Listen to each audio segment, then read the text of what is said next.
로마서 11장. 그러므로 내가 묻겠습니다. 하나님께서 자기 백성을 버리셨습니까? 절대로 그렇지 않습니다. 나 자신도 이스라엘 사람이요 아브라함의 후손이며 베냐민 지파 출신입니다. 하나님께서는 전에 택하신 자기 백성을 버리지 않으셨습니다. 여러분도 성경이 엘리야에 관해 한 말을 잘 알고 계실 것입니다. 엘리야는 이스라엘을 고소하며 하나님께 이렇게 호소하지 않았습니까? 주님, 그들이 주님의 예언자들을 죽이고 주님의 제자들을 헐어버렸습니다. 이제 저 혼자만 남아있는데 그들은 저마저 죽이려 하고 있습니다. 그런데 하나님께서 엘리야에게 무엇이라고 대답하셨습니까? 하나님께서는 내가 바알에게 무릎을 꿇지 않은 사람 7천 명을 나를 위해 남겨두었다고 말씀하셨습니다. 지금도 마찬가지입니다. 지금도 하나님의 은혜로 택함을 받은 남은 자들이 있습니다. 은혜로 하신 것이라면 그것은 행위에 의한 것이 아닙니다. 행위에 의한 것이라면 은혜는 더 이상 은혜가 되지 못할 것입니다. 그러면 무엇입니까? 이스라엘이 간절히 바라던 것을 이스라엘은 얻지 못하고 택함을 받은 자들이 얻었습니다. 반면 나머지 사람들은 마음이 완악해졌습니다. 성경에도 이렇게 기록되어 있습니다. 하나님께서 그들에게 혼미한 영을 주셔서 오늘날까지 눈이 있어도 보지 못하고 귀가 있어도 듣지 못한다. 다윗은 이렇게 말했습니다. 그들의 잔치상이 그들에게 덕과 올무가 되게 하시고 그들이 걸려 넘어져 멸망받게 하소서. 그들의 눈은 흐려 보지 못하게 하시고 그들의 등은 영원토록 굽어 있게 하소서.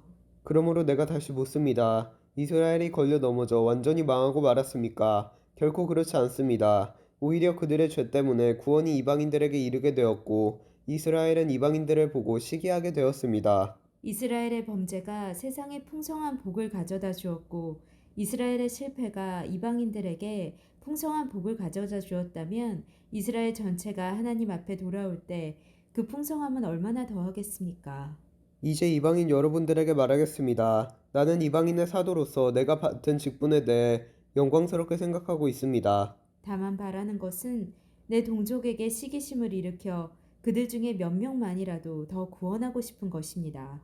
내 동족 이스라엘이 하나님께 버림을 받게 되어 세상이 하나님과 화목하게 되었다면 이스라엘이 하나님께 받아들여지는 것은 죽은 자들 가운데서 다시 살아나는 것이 아니면 무엇이겠습니까?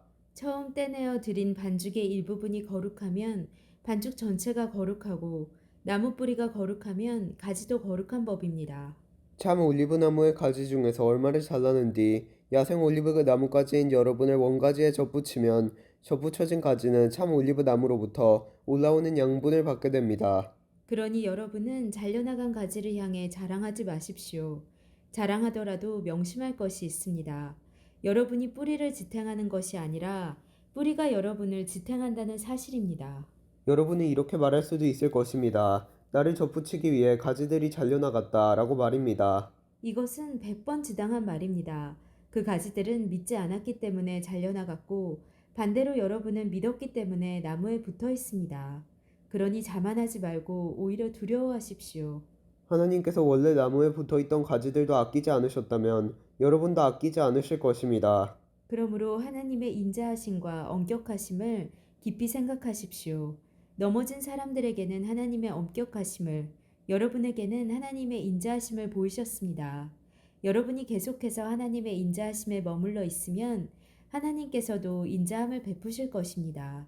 만일 하나님의 인자하심에 계속 머물러 있지 않으면 여러분도 잘리게 될 것입니다.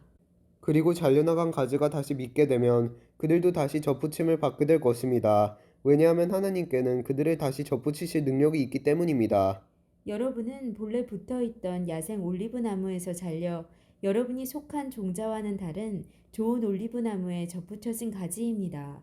그렇다면 원래 좋은 올리브 가지였던 유대인들이 원래 그들이 붙어 있던 좋은 올리브 나무에 접붙여지는 것은 얼마나 쉬운 일이겠습니까? 형제 여러분, 나는 여러분이 스스로 똑똑하다고 생각하는 일이 없도록 하기 위해 이 비밀에 대해 알기를 원합니다. 비밀의 내용은 이렇습니다. 이방인의 충만한 수가 하나님께 돌아오기까지 이스라엘 중에 얼마는 완악한 채로 있게 된다는 사실입니다. 그리하여 온 이스라엘이 구원을 얻게 될 것입니다. 성경에 이렇게 기록되어 있습니다.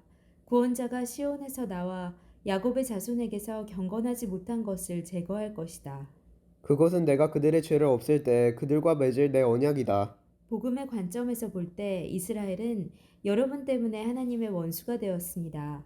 그러나 선택의 관점에서 볼 때 그들은 조상들 때문에 하나님의 사랑을 입은 사람들입니다. 하나님께서는 선물을 주시고 부르신 후에 무릎는 법이 없습니다.